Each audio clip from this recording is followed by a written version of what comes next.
What do you think about when you hear all these crazy numbers being thrown out in this historic summer that is less than a day old? Yeah, it's Christmas in July, that's for sure.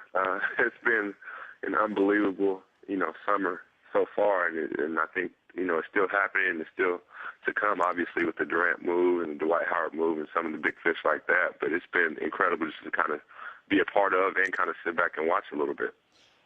We got to ask you about what you have been told. Have you been asked to be included with the caravan that's headed out to Long Island with reportedly Chris Paul and Blake Griffin and DeAndre Jordan, Steve Ballmer, Doc Rivers to go meet with Kevin Durant? What's your take on all of that, and have you been asked to be included?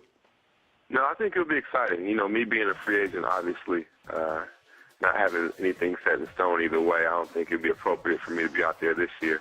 But I talked to Doc. I went to eat dinner with Steve Ballmer, and we had a great conversation. And Doc said, look, at the end of the day, we want you back here, period. We understand you have business to do and you have things to kind of work out, but we want you here, and that's how they plan on moving forward. But obviously, Kevin Durant's the number one option for just about everybody in the NBA, and then you go from there.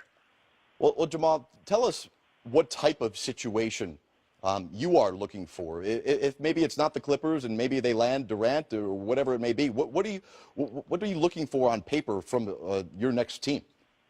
Well, for me, I'm very open-minded. I really am. I understand that, every team's goal is to win a championship, but realistically only one team can. I've always said my preference is to return to the Clippers, but I have to go in this process very open-minded.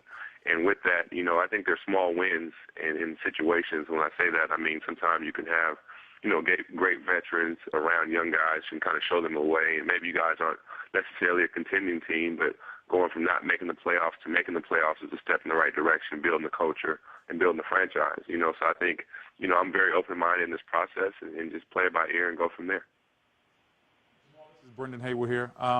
I heard you talk about being very open-minded in the process, but still, I'm a little bit. I really want to know what's more important to you at this point. Is it finding a good fit? Is it getting comparable value? Because you still had a good year. You average 14 points off the bench, and you see the money that's being thrown around out there, and you're seeing, hey, I had a year just as good or better than some of these guys that are getting paid these large amounts of money. So for you, is it trying to cash in on the big payday, or is it a championship-type fit? What's the most important thing?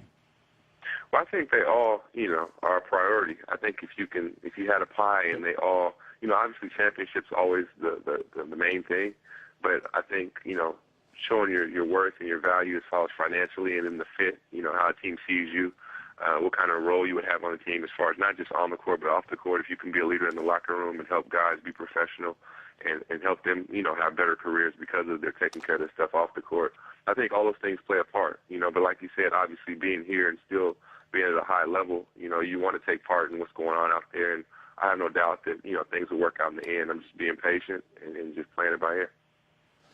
Jamal, Stu Jackson, first of all, congratulations so far on just a great career. I feel like it was only yesterday I saw you walk into a gym as a 10th grader in Seattle. Yeah. Boy, you've come a long way, man. That being said, your career has been unique, Jamal. You've been a two-time Sixth Man of the Year player. When you look at free agency now and the success that you have, do you look at yourself as being compensated as a role player or as a starter? Well, I think it could be a mixture of both. I think, obviously, when you choose to be a sixth man, you kind of have to give up certain personal goals. Some things, if you're a starter and you're doing the same things, maybe you're in contention with all-star, in that conversation and things of that nature, but you'll never be that as a sixth man. But you understand it, you're okay with it, you're comfortable with yourself, and it's better for your team.